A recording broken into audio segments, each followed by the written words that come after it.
Selamat pagi jemaat Tuhan dimanapun berada pada pagi hari ini. Salam hangat dan salam damai sejahtera bagi kita sekalian. Besar harapan kita semua dalam keadaan sehat dan takkan kekurangan satu apapun. Pada pagi hari ini kita kembali merenungkan firman Tuhan yang terambil dari Yeremia pasal 32 ayat 18 sampai 19. Demikian firman tertulis. Engkaulah yang menunjukkan kasih setiamu kepada beribu-ribu orang dan yang membalaskan kesalahan bapa kepada anak-anaknya yang datang kemudian. Ya Allah yang besar dan perkasa, namamu adalah Tuhan semesta alam, besar dalam rancanganmu dan agung dalam perbuatanmu. Matamu terbuka terhadap segala tingkah langkah anak-anak manusia dengan mengganjar setiap orang sesuai dengan tingkah langkahnya dan sesuai dengan buah perbuatannya. Saudara yang terkasih di dalam Yesus Kristus, dalam banyak buku dan khotbah yang kita dengarkan, orang-orang Kristiani seringkali ditanyakan, apakah iman mereka cukup kuat untuk bertahan di saat-saat yang buruk?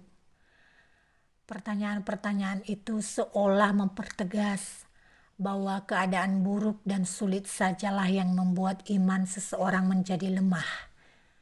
Padahal dalam kenyataannya, banyak orang-orang yang menjauh dari Tuhan bukan saat hidup mereka sulit, tetapi justru saat hidup berjalan dengan baik.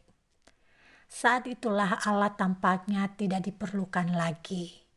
Ya, demikian pada umumnya yang terjadi ketika kita mengalami kesenangan.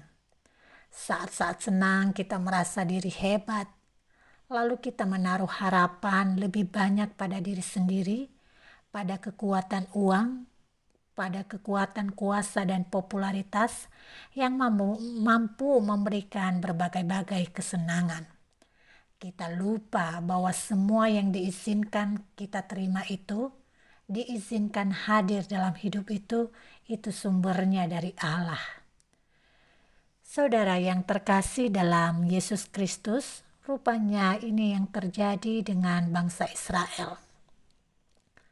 Allah telah memberikan mereka suatu negeri yang berlimpah-limpah susu dan madunya, dan tentu hal ini sangat menyenangkan.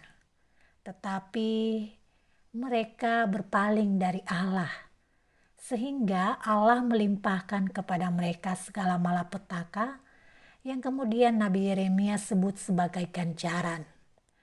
Ganjaran ini diberikan kepada setiap orang berdasarkan tingkah langkahnya dan perbuatannya. Ya, perbuatan mereka di saat mereka mengalami kesenangan, mereka melupakan Tuhan dan merasa tidak membutuhkan Allah. Mereka hanya asik dengan kesenangan dan segala kebaikan yang dihadirkan oleh Allah. Olehnya Allah berteriak, dan Allah memanggil kembali umatnya melalui hukuman yang menyakitkan, yaitu pembuangan ke Babel. Dan saat itu bangsa Israel meninggalkan negeri berlimpah susunya dan menuju sebuah negeri yang penuh dengan pembatasan dan pengekangan. Saudaraku yang terkasih, menarik ketika C.S. Lewin dalam bukunya The Problem of the Pain, ia menulis bahwa Allah sesungguhnya berbisik kepada kita melalui kesenangan-kesenangan, tetapi ia berteriak melalui penderitaan kita. Jika Allah berbisik melalui kesenangan, dan ketika kita meresponinya dengan memalingkan muka dan tidak mendengarnya, lalu ia memanggil kita dengan berteriak melalui hukuman dan pengalaman-pengalaman sulit tentunya. Itulah yang terjadi pada bangsa Israel. Allah berbisik melalui kebaikannya dengan memberikan mereka negeri yang berlimpah madu dan susunya. Tetapi mereka tidak mendengar Allah dalam bisikan kesenangan itu. Mereka memalingkan badannya dan meninggalkan Allah. Tetapi Allah terus memanggil umatnya. Ia berteriak, dan teriakan Allah disajikan melalui hukuman. Teriakan itu terjadi karena mereka mengabaikan bisikan Allah melalui pengalaman-pengalaman senang melalui kebaikan Allah yang hadir dalam hidup mereka. Saudara yang terkasih dalam Yesus Kristus, ada hal yang indah dan menarik yang kita bisa pelajari dalam hal ini. Allah berbisik kepada kita menyampaikan pesan-pesan tentang kebaikannya melalui pengalaman-pengalaman yang menyenangkan. Kesenangan adalah ruang di mana Allah menyapa kita dengan maksud-maksudnya.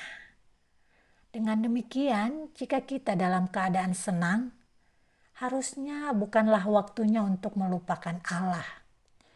Justru dengan hadirnya kesenangan itu, justru membawa kita pada pertanyaan yang lebih dalam lagi. Apa maksud Allah mengizinkan pengalaman yang menyenangkan ini terjadi?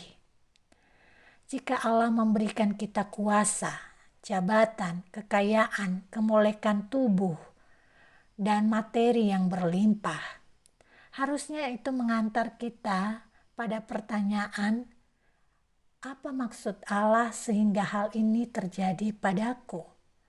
Apa yang mesti saya responi yang tepat sebagai respon atas kebaikan Allah? Dan ketika kita bertanya dengan jujur atas hal ini, Ia dengan hikmatnya mempertemukan kita dengan maksud-maksudnya.